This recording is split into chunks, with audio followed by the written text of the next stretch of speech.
I'm here with Dr. Oren Murray, who's working with the Concord Consortium and Penn State on an NSF-funded Earth Science Curriculum Development Grant. Hi, Oren. So happy to be talking about this. Hello.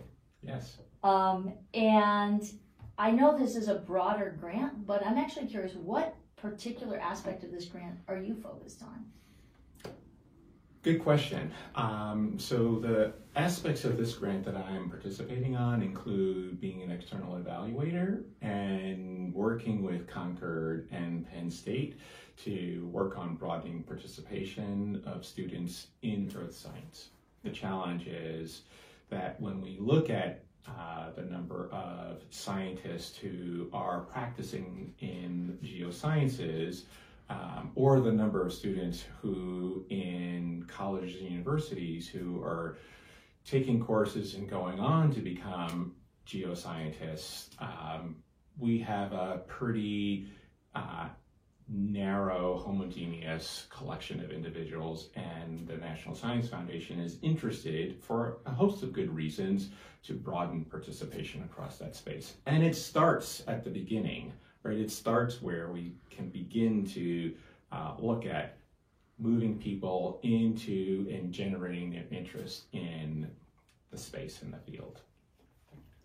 Okay, so is there a name for this software and curriculum that you guys have developed? Absolutely. It's called TechROCS. TechROCS. Plate tectonics, we think, has the framework that allows for all of these interesting on-ramps for curiosity to both be generated, satisfied, and then reproduced and expanded. That is very cool. That is very cool. So it totally makes sense. And I love what you said, you know, the word curiosity kind of seems to be the beginning of it. Where else do we need to go here in terms of covering? So, you know, if we come back to this notion of how might we think about curiosity as a lever for supporting equity, supporting inclusion, for supporting student achievement among students that have historically not done particularly well, I think, you know, we can come back to the notion of teachers recognizing the values and assumptions that they bring, understanding that those values and assumptions might be slightly different than the students and the parents of the students, in terms of things like homework, in terms of things like, you know, whether they get read to, in terms of things like whether their students' parents can support, you know, mathematical operations, like all of those things, knowing that as a teacher, the things that you bring need to be adjusted for all of the students that are in your classroom, right? In order to help them get to a place where they can be successful, where they can achieve. And, you know, we talk often about having high expectations for students. Those expectations need to be framed in the context of like the values and assumptions that you have, right? And you can have high expectations, and yet you also need to understand what some students need in order to help them achieve those high expectations might be different than other students, regardless of what they look like, regardless of the home language that they speak, all these other things, right? And so the mindsets of a teacher recognizing that what goes on in classrooms fundamentally is social, and the social aspects of it form the foundation upon which you can bring in this content, this curriculum, to connect to students so that they feel like, again, we go back to, you know, I'm a kid in North Philadelphia, or I'm on the south side of Chicago, or in East Harlem. For science, like, how is that relevant to my future? Good question. Let's unpack how it might be relevant to your future as a future geoscientist, not as someone who has a narrow view of what their future might look like, right? And so we have learned that, this notion of relevance in terms of why I might want to put more energy and effort into earth science or put more energy or effort into algebra, if I get that this is relevant to me and I understand that, I own that, I have some agency in that and in my effort, that's a completely different framework than, okay, open up your books, let's move from page 6 to page 18, close your books, and now we're done. And we're like, that seems, well, bad, in a word. Yeah. Well, but does it mean that the goal here is to make everyone an earth scientist, every student an earth scientist, or or a professional scientist? Or what about the people who may never, I didn't make it to science, but what about people who may not end up being professionals in that field? It is not to turn everyone who is in an earth science classroom into a geoscientist growing up. That's not what this is about, right? Fundamentally, what this is about is helping teachers figure out how to teach kids who are different than them, because they are, and who are changing every day because that's what you're trying to do with them, and meeting them and pushing them and opening up opportunities for them in your particular classroom. That's what this is about. And the hope, of course, is that when you're doing that in an earth science classroom, that the result is that more diversity happens further downstream, and we do end up with more geoscientists who are people of color and who are women, because somewhere on the front end of the stream, we opened up opportunities for them to see that this is relevant or could be relevant for their future. That this really is about curiosity and satisfying curiosity and going further with curiosity. But at the end of the day, it's about learning and recognizing, like, what are the really sort of tangible ingredients of learning?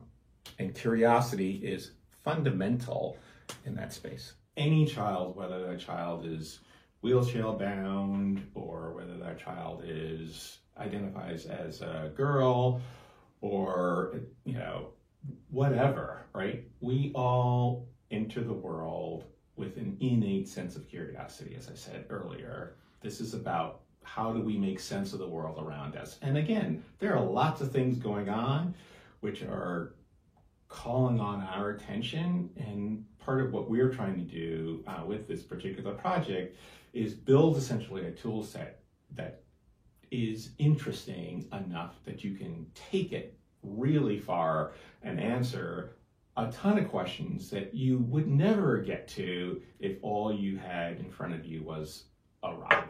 How does curiosity end up being a platform that I can broaden participation and engagement across the students who come into my classroom that I have struggled to figure out how to connect them to, whether it's, there's a reason why you need to learn how to write a particular way. There's a reason why you might need to understand the way in which, government structures work, or there are really good reasons why you need to understand how fractions work and understand algebra forms and the like, right? And it's all along those lines. That's so great. On a team, the research from Google shows that trust and sort of psychological safety is one of the key elements in making a team. And in some ways, a classroom is a learning team. Absolutely. How does that sort of psychological trust play into this conversation? It's a great question, right? So, classrooms are communities. It's not a teacher and a student. Basically it's a teacher with a number of students.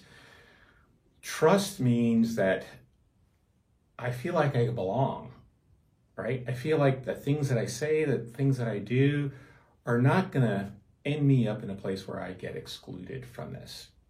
In addition to the fact that we come into this world as humans with curiosity innate, we also come into this world primed to want to belong and to need to belong and to be in a social space where people value us and want us to be in that space, right? And so those things, Google is calling them whatever they're calling them, but fundamentally this notion of trust is like, is this a place where I feel like I can be who I am and who I'm becoming because people recognize me and value me?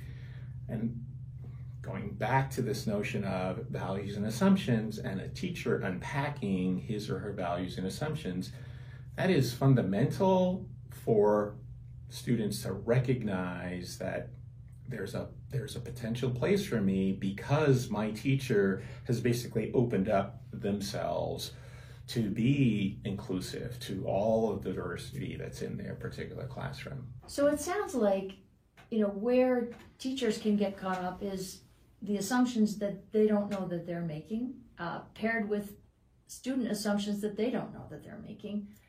In that context, how does a teacher perceive? Like, how do you get better at not making those assumptions? Sure. It's a really excellent question. So, how does a teacher proceed in terms of unpacking their own assumptions about how people interact with the world or about what people value, right? And so the primary way is to start by understanding that the things that drive you were based on experiences that you've had in your life, and those things formed how you think things ought to operate. And the understanding that the way in which you develop those are not necessarily the same as anyone else, because no one occupied the same space and time that you did as those things were forming, right? And so because everyone has essentially different values and assumptions, which is to say that there are lots of overlap in interesting places. Like, we all, for the most part, speak similar kind of languages. We work hard to make meaning, to structure words, right? So that we can communicate with one another. But there are these things that you don't see, the values and assumptions about what do you call an adult? Do you call them Mr. or Mrs.? Do you, use their first name? Do you call them auntie? All these different things which form the basis of this thing we call culture need to be unpacked by teachers, because the individuals who show up in their classrooms, whether they have the same color skin, whether they are, the same gender identity, their lived experiences are different, right? And so when teachers are able to sort of unpack the values and assumptions that they have, it allows them to begin to understand where there might be differences among their students in their classroom, among the students in their classrooms and one another, and then again among the students' families and the teachers. And that is critical in terms of thinking about this notion of curiosity, right? Because the extent to which teachers who have gone through, elementary and secondary training program and gone on and got their teacher certification is likely very different than the families of the children that are in their classroom. Not hugely different, to think that, we can help educators connect to and reach to students that they have struggled with and or discounted, or you name the framing that allowed what we have today, which is a pretty narrow, pretty homogeneous set of people in certain fields. If we can upset that framework, then I'm completely all about that. It's really exciting.